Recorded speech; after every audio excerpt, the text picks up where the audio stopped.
Investir dans l'immobilier est une chose. Travailler à rentabiliser son projet en est une autre, car on n'investit pas pour perdre. Et c'est dans cette dynamique que nous irons à la rencontre d'un expert. Il s'agira d'un économiste, mais attention, un passionné de l'économie. Il te dira tout ce que tu dois savoir sur son apport et son importance sur ton projet de construction. Ainsi, je t'invite à prêter une oreille attentive et laisser parler la science pour ton édification.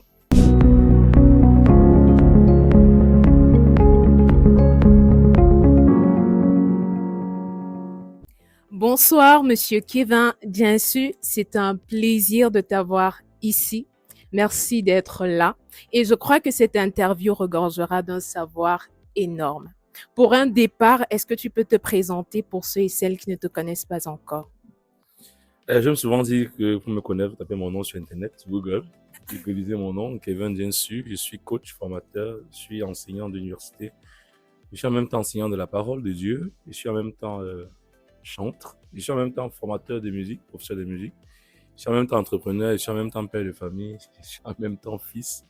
Je suis en même temps académicien dans divers domaines. Et je suis en même temps formateur des couples. Je suis en même temps des couples qui veulent se marier à partir de 18 ans. Je suis en même temps libérateur de destinée. J'aide les gens à découvrir leur potentiel.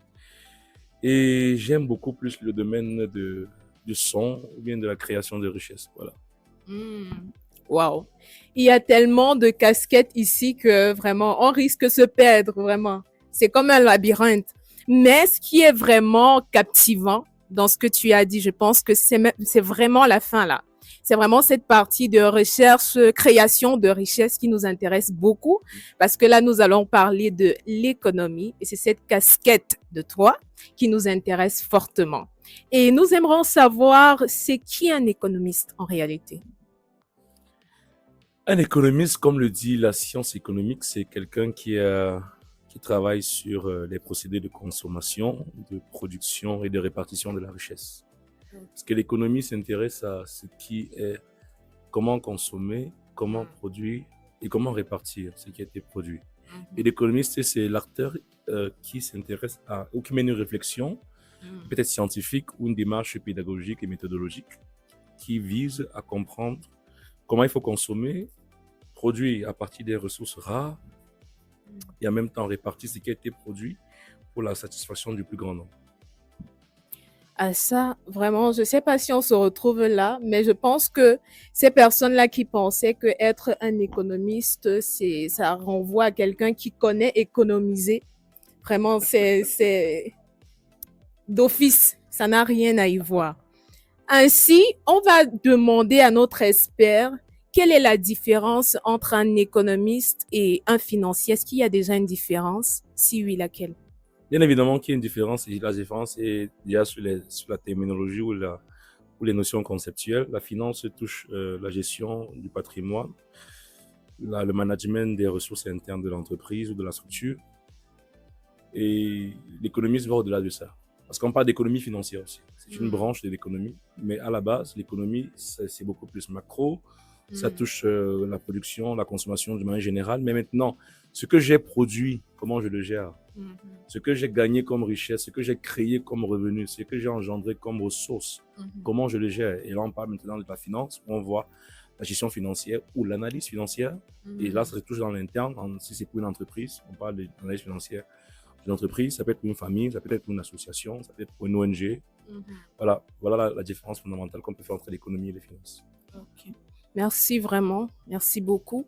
Maintenant, quel est le parcours en termes d'études académiques, formation professionnelle, voire stage, qu'un individu doit faire pour devenir officiellement, pour être reconnu comme économiste? Je vais vous donner deux approches et chacun va se repérer à l'intérieur. Sur un plan académique, il faut faire un parcours de sciences économiques. Ça peut être sciences économiques et gestion. Pour l'université où j'étais, Yaoundé 2, on appelle la faculté des sciences économiques et de gestion. Vous faites un parcours minimum master, donc bac plus 5, ou à défaut, vous allez jusqu'en thèse doctorat. Vous faites 3 ans de doctorat et vous sortez économiste. Mais moi, en tant qu'homme de terrain, j'ai découvert on peut apprendre l'économie sans être économiste. Donc, on est économiste parce que, ok, nous avons un diplôme, mais comme quelqu'un dit, l'habit ne fait pas le moine. C'est pas parce que j'ai un diplôme en économie que ça veut dire que je suis économiste. D'ailleurs, quelqu'un m'a posé la question un jour pourquoi les économistes sont pauvres. Alors, ce qui est justement aberrant, un économiste qui parle de l'argent devrait être le premier à démontrer qu'il a de l'argent. Donc, et c'est où ma deuxième définition entre l'économiste, c'est pas seulement celui qui a le bagage, qui a fait le processus, mais c'est celui qui applique et qui vit ce qu'il a appris à l'école. Et là, il a une casquette d'économiste. Et d'ailleurs, le monde appelle ça les opérateurs économiques. Ce sont des gens qui sont sur le terrain et qui produisent. Donc, l'économiste, de manière fondamentale, vous suivez un parcours économique dans une université, une institution reconnue par l'État ou bien par une institution internationale, et vous avez le diplôme qu'il faut, sauf que c'est bien plus qu'avoir un diplôme, il faut aussi avoir l'identité et la fonction qui permet de pouvoir valoriser ce que l'on est. Ça, c'est très intéressant et vraiment très pertinent parce que l'économiste doit produire la richesse. À côté de ça, nous allons rentrer dans le vif du sujet parce que là, nous parlons de la construction et l'apport de l'économiste dans la construction. Ainsi, nous avons déjà compris la définition d'un économiste, c'est qui est un économiste. Maintenant, nous voulons connaître quel est le rôle réellement, l'apport de l'économiste dans le domaine de la construction. Il faut rappeler que je suis économiste urbain, dans ce qui est une sous-branche de l'économie géographique, qui est une sous-branche de l'économie spatiale et territoriale, qui est une sous-branche de la mésoéconomie, qui est une sous-branche de l'économie. Alors, il y a une lisière assez simple, mais très fondamentale entre l'économie et l'urbain, notamment l'architecture. Je crois que dans le domaine de l'architecture, on a deux domaines. On a l'architecture on parle de landscape pour parler du paysage, et on a l'architecture qui est les bâtiments. Voilà. Je suppose que lorsqu'on parle de l'économie et de l'architecture, on fait dans le point justement entre les deux paliers, et la bâtisse et l'environnement. Il y a bien sûr une lisière parce que la localisation des entreprises, des bâtiments, suit un ordre et une intelligence économique territoriale. Et moi qui travaille dans ce domaine, l'entreprise ne peut pas s'installer ou une maison ne peut pas s'installer n'importe où parce qu'il y a un procédé, il y a une méthodologie qui fait en sorte que pour s'installer dans ce quartier et pas dans un autre, c'est parce qu'il y a une activité économique qui est déterminée par l'État qui permet de pouvoir faire en sorte que ceux qui se localisent là-bas doivent avoir un certain profil. Par ailleurs, l'environnement étant établi, il y a aussi un type de bâtisse qui doit être fait. Si vous êtes en ville, par exemple, je prends le cas de la ville de Yaoundé, vous vivez autour de Hilton ou bien des ministères. On ne peut pas permettre que vous construisiez un lobby ou bien un standard de maison qui ne respecte pas le paysage administratif dans lequel vous vous installez. Ce qui fait que l'économiste intervient maintenant dans la conception de la rente foncière ou encore la valeur spatiale que prend le territoire pour celui qui veut s'y installer, soit en termes d'activité de production, soit en termes d'activité de localisation ou bien de séjour. De ce fait, on a une lisière justement sur qui a le droit de s'installer ici ou pas là. L'urbaniste, lui, il décide en fonction des normes architecturales, mais l'économiste réfléchit en termes de qu'est-ce que ça apporte comme plus-value. Une maison qui n'est pas bien faite à côté d'un ministère ou d'un hôtel peut déprécier la valeur de l'hôtel. Vous imaginez, vous sortez d'un hôtel, vous voyez une maison qui est d'une certaine façon, et les gens se lavent dehors. Celui qui a l'hôtel va se sentir diminué, déprécié, et il va se poser la question, mais comment ça peut se faire? Donc, l'économiste doit réfléchir sur qu'est-ce qui doit graviter, ce qu'on appelle en économie les externalités négatives ou encore les économies d'agglomération. Qu'est-ce qui doit être autour de cette activité immobilière ou commerciale pour permettre le bon déroulement ou l'atmosphère propice pour les affaires. Et c'est où l'économiste entre en jeu avec la réflexion qu'on appelle en économie urbaine les CDC, Central District Business. Comment les activités peuvent se localiser, non seulement en termes de ménage, pour ceux qui vont vivre, mais aussi en termes de production, pour ceux qui veulent travailler ou bien produire. Wow, je vois que cette question fait l'objet d'une masterclass réellement. Mais là, nous allons continuer en posant la question, celle de savoir quelles sont les différentes connaissances et même compétences qu'un économiste doit avoir pour bien intervenir dans un projet de construction. Premièrement, je crois qu'il doit être très assis sur les fondamentaux de l'économie, c'est-à-dire l'analyse économique. que ce soit en termes macro, micro ou en termes économétriques. Il y a, quand je parle d'économétrie, c'est-à-dire la combinaison de la mathématique, de la statistique et de l'économie. Ce qu'on appelle l'économétrie, c'est l'analyse économique qu'un économiste doit pouvoir faire, et notamment l'économétrie spatiale. D'être bien calé dessus, il doit pouvoir connaître certains logiciels tels que Stata, tels que Python, tels que Geostat, bien GIC, qui sont des logiciels qui sont utilisés pour cartographier ou bien répertorier et analyser les espaces comme des biens économiques ou bien comme des pôles d'attractivité pour faciliter l'analyse des variables ou bien de l'interaction entre les acteurs qui interviennent. Maintenant, l'économiste doit aussi être outillé au niveau de la connaissance de l'urbanisme. Moi, dans ma thèse, ce que je suis en train de faire avec une université aux États-Unis, j'ai écrit au ministère de Mindevel, au Cameroun, qui est le ministère du développement local, pour comprendre sur un plan administratif aussi et juridique, qu'est-ce que le Cameroun définit comme ville. Parce que j'ai un sujet de thèse, ma deuxième thèse, qui porte sur l'attractivité économique des villes. Alors, le concept de ville, par exemple, n'a pas la même connotation dépendamment des pays. L'ONU définit les villes, l'ONU Habitat définit les villes avec un certain concept. En Chine, ce n'est pas la même conception. En Europe, ce n'est pas la même conception. Au Nigeria, ce n'est pas la même conception. Au Cameroun, ce n'est pas la même conception. Donc, il y a une dimension juridique du concept pour pouvoir savoir comment analyser le phénomène. Sinon, si à la base, le phénomène n'est pas bien compris dans sa conceptualisation, on aurait une analyse biaisée et on aurait une approche qui n'est pas forcément objective et théorique. Et enfin, l'économiste doit pouvoir comprendre aussi un peu l'autre filière, parce que là, on parle de l'interdisciplinarité entre l'économie et l'architecture. Il faudrait à peu près comprendre ce que les architectes pensent, comment est-ce qu'ils voient aussi eux-mêmes l'environnement et comprendre comment ils réfléchissent pour faire une sorte d'arrimage entre les procédés scientifiques ou bien les disciplines scientifiques. Voilà. Ok, merci vraiment beaucoup. Et par la suite, quelles sont, dans l'exercice des fonctions de l'économiste, en réalité, quand et comment déjà est-ce qu'il collabore avec le responsable du projet de construction qui est le maître d'œuvre? Donc, lorsqu'on fait une construction, on a généralement un responsable qu'on appelle le maître d'œuvre qui est l'architecte. À quel moment et comment est-ce que l'économiste collabore avec lui? À mon avis, l'économiste devrait collaborer avec lui déjà au niveau de la densité urbaine. C'est-à-dire, je prends un exemple simple. Vous avez Douala 1, Douala 2, Douala 3. Les différents arrondissements de Douala ne sont pas fortuits. Vous avez un Douala, un arrondissement qui est spécialisé dans l'industrie. Vous avez un arrondissement qui est spécialisé dans les affaires. Vous avez un Douala qui est spécialisé dans certaines autres activités. Alors, déjà, il faut connaître la densité et la psychologie environnementale pensée par l'État pour savoir que, bon, ok, qu'est-ce qu'on veut construire ici? Qu'est-ce qu'on veut réaliser ici? D'accord. Cet espace est réservé pour les industriels. C'est-à-dire que si vous restez là-bas, si vous voulez construire des zones d'habitation, c'est pour quel type de personnes? Si c'est pour des personnes qui sont âgées, voilà, il faut un certain type de matériel. Est-ce que déjà c'est permis de pouvoir vivre? Parce qu'il y aura beaucoup de bruit. Qui dit industrie dit qu'il y a beaucoup de bruit. Donc ça veut dire que si les personnes âgées doivent vivre ici, c'est pas bon pour leur santé. Donc, soit si les personnes insistent à vivre là-bas, elles doivent être averties et le matériel utilisé dans la construction doit être un matériel qui absorbe le son. Pareillement, si on va dans un milieu où c'est beaucoup plus un espace de commerce, voilà, le matériel utilisé sera aussi différent. C'est le même problème que j'ai par exemple lorsque les gens construisent les églises au Cameroun qui sont souvent stupides.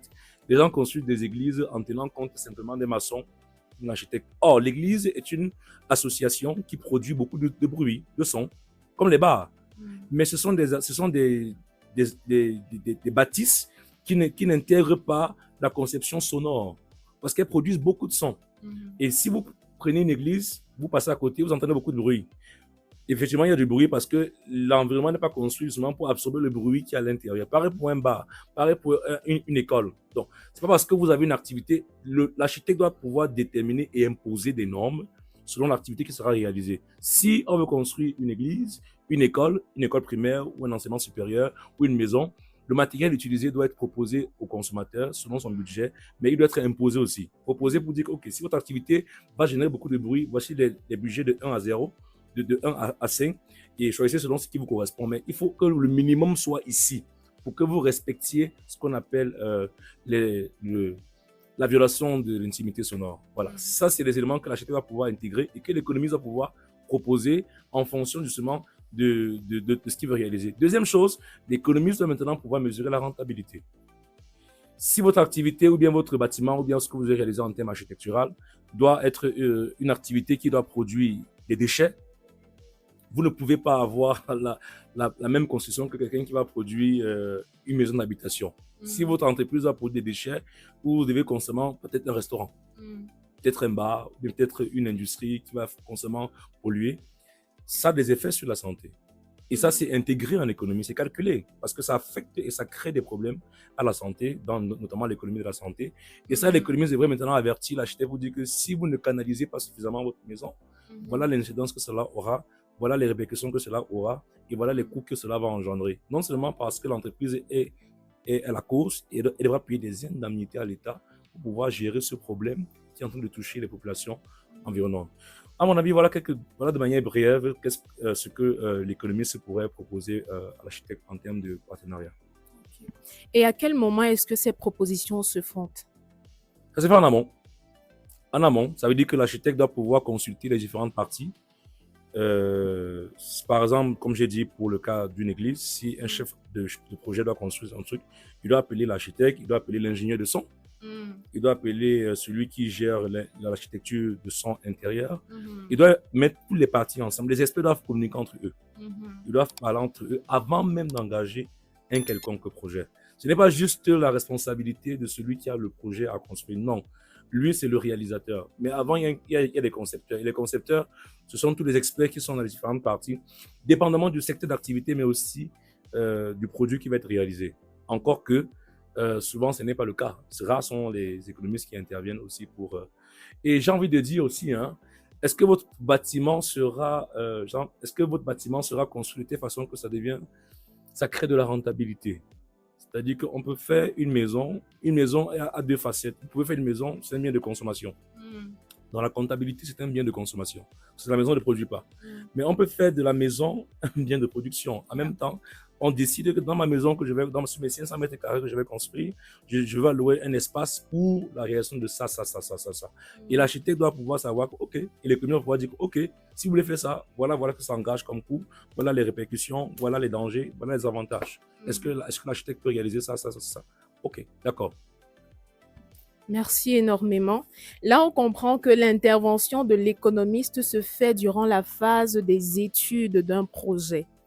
Et par la suite, nous allons poser la question à notre expert, celle de savoir quels sont les défis que rencontrent les économistes ou même les défis qu'ils peuvent rencontrer dans le secteur de la construction principalement. Les défis ils sont nombreux, ils ne sont pas à négliger. Premièrement, il n'y a pas d'arrimage fondamental entre les architectes et les économistes. J'ai été rarement invité par des architectes pour être consulté dans une activité. Je crois qu'il y a Achicorox, je crois que c'est une association qui est gérée par Tchamban Cédric, qui est un de mes amis. Et c'est l'une des rares personnes qui m'a consulté en termes de travaux scientifiques parce qu'il est dans l'architecture et il connaît que je suis économiste urbain, qui me consulte souvent pour mon avis en tant que homme du terrain et sur le domaine de l'économie. Donc, premièrement, il n'y a pas très peu d'architectes qui reconnaissent la valeur de l'économie. Ce que les architectes reconnaissent, c'est le plan financier. C'est tout. On peut appeler un comptable ou un financier pour dire que sonne le budget de ce projet. Mais une bâtisse n'est pas seulement qu'un budget, c'est aussi des coûts qui vont être inhérents après ou avant le projet. Donc je crois que les défis, c'est d'abord l'ignorance de l'économiste dans le développement, mais dans la conception des projets architecturaux. Deuxièmement, c'est aussi l'étude d'impact économique que les architectes n'intègrent pas. Il y a toujours dans un travail réalisé d'architecture un impact économique. Parce que tout ce qui est construit, tout ce qui est réalisé a pour but, en 80%, d'apporter un intérêt, d'apporter une plus-value, de créer une richesse. Ça peut être un bâtiment, un hôtel, ça peut être un bâtiment pour logements sociaux ou bien des appartements. Donc, le but, c'est que ce qui doit être construit pour générer de la richesse. Donc, à la base, l'architecte n'est pas un économiste. Son travail, c'est de construire. Celui qui doit concevoir l'impact, la rentabilité, c'est l'économiste. Bien plus que le financier. Les deux vont travailler. Et c'est là que je crois que l'économiste parfois est et buter. C'est quand les problèmes sont aggravés qu'on dit que bon, il fallait maintenant faire une étude économique pour savoir. Mais là, c'est trop tard. On a lancé quand on lance un bâtiment, on a lancé un bâtiment, c'est fini, il n'y a plus rien à faire. Donc, je pense qu'il y a d'abord ce défi d'ignorance et ce défi de devoir calculer la rentabilité à l'avance de travail qui n'est pas fait. Voilà quelques défis que je peux relever. Ok. Et ton apport ou encore ta réponse nous pousse à poser une autre question. Quel est ton point de vue sur le processus ou encore même la façon dont les projets sont budgétisés et même rentabilisés, ici au Cameroun principalement et également dans les pays de la sous-région de façon générale? Je n'ai pas de données sincèrement sur comment est-ce que ces projets sont budgétisés. Je ne voudrais pas aussi incriminer quelqu'un, mais étant donné que nous sommes sur un domaine scientifique, je vais être le plus objectif possible sur ce que je connais. Je crois que dans les ministères au niveau macro ou bien national, les activités qui sont réalisées sont prises, intègrent les différentes parties. C'est-à-dire que je suppose que chaque ministre, surtout le ministre qui concerne le développement urbain, il est forcément entouré des experts ou des conseillers dans différents domaines. Je suppose. Ça devrait être une évidence parce que le cabinet civil, il y en a. Il y a des experts en économie, en géographie qui sont là pour entourer le travail présidentiel. Donc, je suppose que dans chaque département ministériel, nous l'avons, ou bien nous avons des personnes qui sont en train de travailler avec le ministre pour pouvoir décider à ce niveau. Et je crois que c'est fondamental pour pouvoir prendre une décision qui va toucher la communauté, l'arrondissement, le département ou encore la région. Donc, à ce niveau, je crois que c'est déjà fait, c'est déjà établi, c'est déjà posé. Maintenant, au niveau local, les grosses boîtes ou bien les grosses structures de construction qui gagnent les marchés publics ou bien qui gagnent de gros marchés privés ont aussi des personnes qui consultent. Mais pas forcément, ce n'est pas forcément intégré dans la facture. C'est peut-être consultation, comme tu peux venir me voir, tu me dis que bon, tu penses quoi pour mon projet, c'est là. Je te donne quelques conseils, tu pars. Mais quand le budget vient, il n'y a pas mes PGM, tout ça. Il n'y a pas, on n'a pas budgétisé la consultation. J'appelle ça la consultation, j'appelle ça, on a grappiné ma connaissance. Mais après, ce n'est pas budgétisé dans le travail. Donc je pense que ce sont des éléments qui sont parfois négligés, mais qui sont pourtant très importants dans le processus de travail. J'ai assisté à une conférence avec Architector. J'ai écouté un urbaniste, un architecte qui parlait. J'étais waouh. Mais pourquoi ça on ne dit pas? Pourquoi ça n'est pas connu? Et pourquoi ça on n'enseigne pas? Enfin, j'ai vu un arrimage très profond entre l'économie et l'architecture. Et je t'ai dit que, oh, pourquoi ça n'est pas connu? Pourquoi ça n'est pas pensé? Pourquoi ça n'est pas mis en exergue? Et ça manque. Et je crois que ça peut changer. Ça peut changer, ça dépend de... Et je crois aussi parfois que les gens ne connaissent pas. Les architectes ne savent pas que, bon, pour faire telle chose, j'ai besoin de voir telle personne. Ils ne savent pas. Je ne sais pas à quel niveau dans votre filière on vous apprend ça. Mais ça devrait être intégré dans le processus de travail. Okay. Ça, tu réponds à la prochaine question qui était celle de savoir est-ce que la sollicitation des économistes se fait dans notre pays de façon récurrente? C'est vrai que tu as déjà dit non à cette question et tu as donné le pourquoi. Il y a ce manque de connaissances, l'ignorance, entre autres, et d'autres points. Maintenant, comment faire pour pallier à ce problème-là? Parce que c'est vraiment important de consulter un économiste. Maintenant, comment faire pour pallier à ce problème? Il y a tellement de constructions, et même au Cameroun, on dit le Cameroun est en chantier. Donc, ce qui veut dire, on a vraiment, véritablement besoin des économistes. Oui, quelle est la solution? Déjà, il faut prendre conscience qu'il y a une discipline scientifique qui est allouée à ça. Un des pères de l'économie territoriale au Cameroun, c'est le professeur Edimo Essombe, Nia Bonabobé Roger, qui est mon professeur à Yaoundé 2, qui m'a encadré. C'est franchement le père fondateur de l'économie territoriale au Cameroun. C'est quand même un doyen à l'intérieur qui travaille depuis avec l'AFD ou bien le gouvernement sur des projets de développement, de plans de développement urbain au Cameroun, des plans directeurs qu'on veut nous lancer pour les communautés. J'ai aussi le professeur Watabi qui est mon directeur, qui est également un expert sur la question, les questions d'urbanisme. Donc il faut déjà prendre conscience qu'il y a des personnes dessus qui travaillent. Même s'ils n'en parlent pas, au moins ils travaillent. Deuxièmement, il faut avoir des contacts, comme dans tout milieu d'affaires. il faut avoir les relations et les contacts de toutes ces personnes et les consulter en cas de besoin. Parce que forcément, ils sont outillés pour ça. Ils sont taillés sur mesure sur ça. J'ai écrit un article sur les économies d'agglomération. J'ai écrit un article sur l'attractivité des entreprises en région du centre, publié aux éditions Mon Ange. Et j'ai essayé d'apporter des éclaircies de manière concrète sur la façon dont on doit concevoir la localisation territoriale au Cameroun avec des preuves à l'appui. Et je crois que si peu de personnes ne sont pas formées dessus, ils ne pourront pas savoir qu'il y a moyen de se rapprocher de ces personnes pour savoir. Donc il faut savoir qu'il y a déjà de l'existentiel sur ça en termes scientifiques. Il n'y a pas un vide dans ce domaine. Mais il y a aussi des personnes qui travaillent dans ce domaine pour pouvoir apporter des solutions concrètes. Voilà. D'accord. Et que penses-tu de ces personnes-là qui disent que solliciter les services d'un économiste est très cher et parfois même ça ne sert à rien? Il faut peut-être changer d'économiste. Il faut essayer avec moi. Je ne sais pas ce qu'on appelle cher. Parce que le mot cher pour moi en économie, c'est toujours un mot relatif. Ce qui est 1000 francs pour moi peut être cher alors que pour quelqu'un, c'est moins cher. La charité, c'est en rapport avec une variable. Quelle est la variable de départ? C'est attesté partout. C'est comme au marché, vous partez dans toutes les boutiques. Il y a des boutiques qui sont prêtes à apporter qui coûtent cher. Par rapport aux autres boutiques qui sont moins chères par rapport aux boutiques qui sont chères. Donc, dans tout marché, comme nous sommes dans un marché, il y a la concurrence. Donc, chacun facture en fonction de son expertise, en fonction de sa qualité, en fonction de ses résultats, en fonction de son diplôme aussi, et en fonction de sa rapidité. Donc, c'est pas parce qu'un a facturé cher que ça veut dire que c'est cher. Donc, vous pouvez décider d'aller à l'hôpital où c'est privé, on vous facture les soins des privés. Vous pouvez aller dans un hôpital où c'est moins cher, on facture aussi le service moins cher, mais vous aurez les résultats qui correspondent au budget que vous voulez. Si après vous partez payer chez quelqu'un peut-être seulement 20 000, il vous fournira le service de 20 000. Et vous payez pas après. Pourquoi tu m'as. Mais ça correspond à 20 000. Maintenant, si vous partez prendre quelqu'un qui demande 150 000, il vous fournira le travail de 150 000. Donc, il faut peut-être essayer pour voir. Et si ça vous dépasse, essayez chez moi, vous allez voir. Pas mal pour la publicité.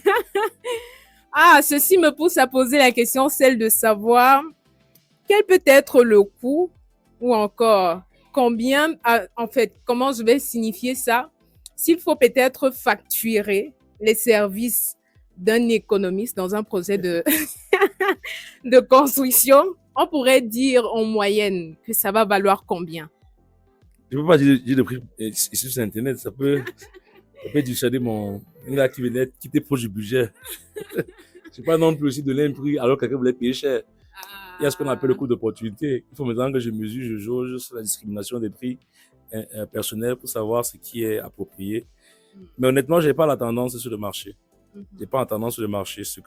Mais je peux l'avoir. Mais je n'ai pas une tendance générale que je peux imposer. Honnêtement, je peux pas donner un prix là qui est... Tout ce que je peux dire, c'est que quelqu'un a un projet. Ça dépend aussi de la personne. Je peux donner un prix ici alors que c'est un jeune qui démarre, un jeune architecte qui travaille. Je vais l'aider. Je vais l'aider pour son travail. Je vais l'accompagner pour son travail sans demander peut-être de l'argent. Quand on m'invitait pour certaines conférences, je partais pas en demandant de l'argent. Je partais parce que je voulais apporter ma contribution à ce qui est en train d'être construit. Je ne demandais pas un montant quelque part pour pouvoir intervenir parce que c'est une opportunité pour moi d'apporter un plus aux étudiants qui étaient en formation en architecture. Mais j'aurais pu le faire. J'ai fait des études pour mes amis dans ce domaine. Je peux demander de l'argent parce que pour moi aussi, c'est une expérience que je veux développer. Donc, ça dépend de qui est en face de moi. Ça dépend de qui j'ai affaire. Ça dépend de qui je dois aider. Ça dépend de la tendance de la personne. Ça dépend aussi des personnes qui sont sincères et des personnes qui sont là plus pour déranger. Généralement, quand on met l'argent, c'est pour chercher des gens qui dérangent. Mais si quelqu'un n'a pas d'argent et qu'il a un projet sérieux, qui veut vraiment travailler, on peut l'aider. Donc, je ne peux pas me prononcer sur les montants de peur de dissuader certains. Ok. Ceci dit, les honoraires aussi ne dépendent pas de l'échelle du projet. S'il s'agit d'un grand projet, peut-être d'une maison d'habitation, peut-être un projet à petite échelle, je ne sais pas. C'est clair que comme pour produire des beignets, vous avez besoin de la levure, de la farine, de l'huile, ce qu'on appelle les matières premières en comptabilité analytique. Vous devez faire une étude comptable pour savoir combien me revient, en fait, le coût moyen. Il y a des techniques comptables et économiques qui permettent de savoir l'unité me revient à combien et finalement l'estimation générale me revient à combien. Donc, pour la même façon, pour un service intellectuel, il y a tous ces procédés. Donc, il faut savoir que facturer une prestation intellectuelle est plus compliqué que facturer un produit qui est fait. Être produit ce micro, on connaît la matière qui entre à l'intérieur. On peut calculer et estimer que bon, c'est la marge qui est à l'intérieur. Mais pour un service intellectuel, généralement, non seulement sur le projet, la taille du projet va demander, celui qui facture va calculer le temps que ça lui prendra de réfléchir sur le travail. Il va calculer également son niveau. Parce que l'école qu'il a fait là, il faut commencer à rentabiliser. Parce qu'il a passé des années pour pouvoir pour dépenser. Maintenant, ça doit revenir. Donc, il va mettre ça à l'intérieur aussi. Maintenant aussi, il y a l'expérience qui compte. Donc, ces trois variables permettent de savoir quel est le coût économique que quelqu'un peut avoir. Si vous avez affaire à un professeur agrégé ou un docteur, ou un docteur qui a de l'expérience, ou un docteur qui vient de sortir de l'université, c'est pas la même façon de calculer les prix. Celui qui vient de sortir a besoin d'expérience. Celui qui a fait de l'expérience a besoin d'argent. Celui qui est agrégé a besoin du carburant. Il prend l'argent pour nourrir ses enfants.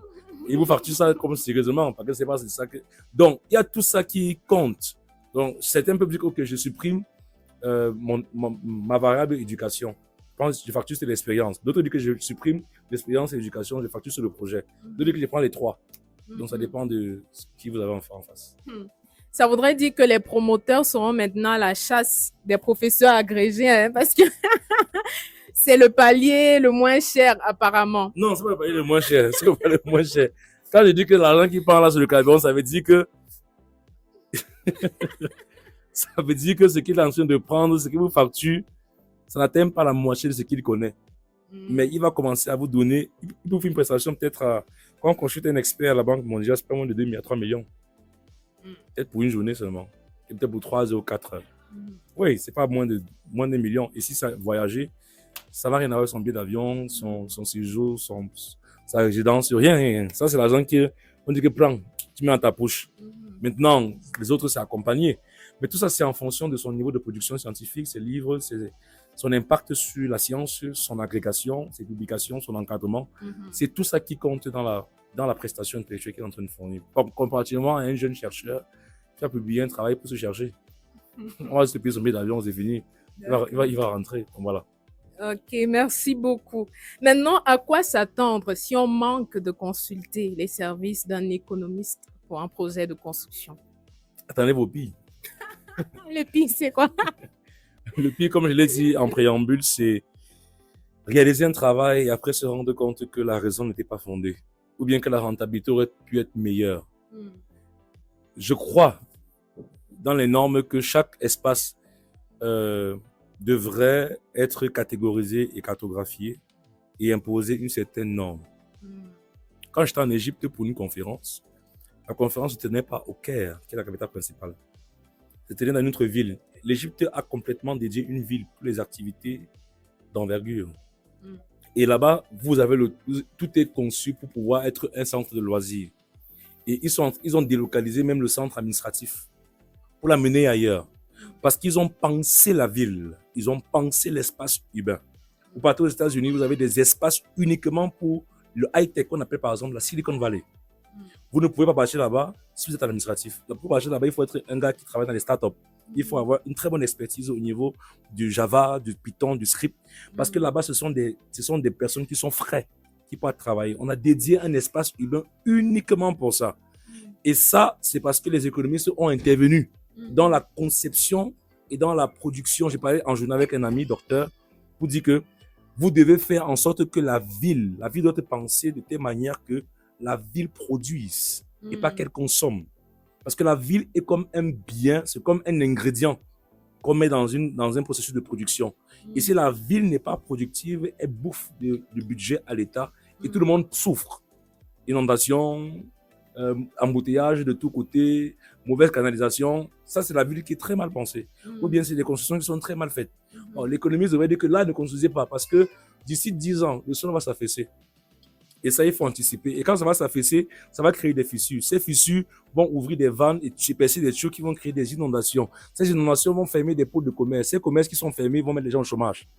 C'est tout ce processus-là qui va être engagé. Or, l'économiste doit pouvoir anticiper sur ça et l'architecte doit pouvoir savoir que sa construction n'est pas ex nihilo. Ça ne vient pas de rien.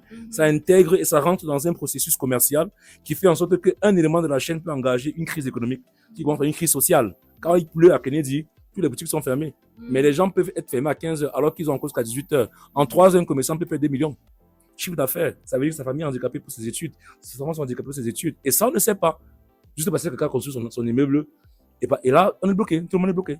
Ça ne tient pas. Et ça, c'est justement les conséquences qui sont inhérentes lorsqu'on construit ou on lance des activités architecturales qui ne sont pas prises en considération par les économistes. Ça, tout ce qui est dit est très pertinent. Je ne sais pas si vous saisissez chaque point de ce qui est mentionné ici, mais je pense qu'il y a tellement de vérité qui débouche même en fait la connaissance et qui nous donne en fait d'avoir une idée très claire du rôle, de l'apport même de l'économiste dans un projet de construction. Ainsi, nous avons une dernière question pour la route, celle de savoir combien gagne un économiste au Cameroun. Par mois.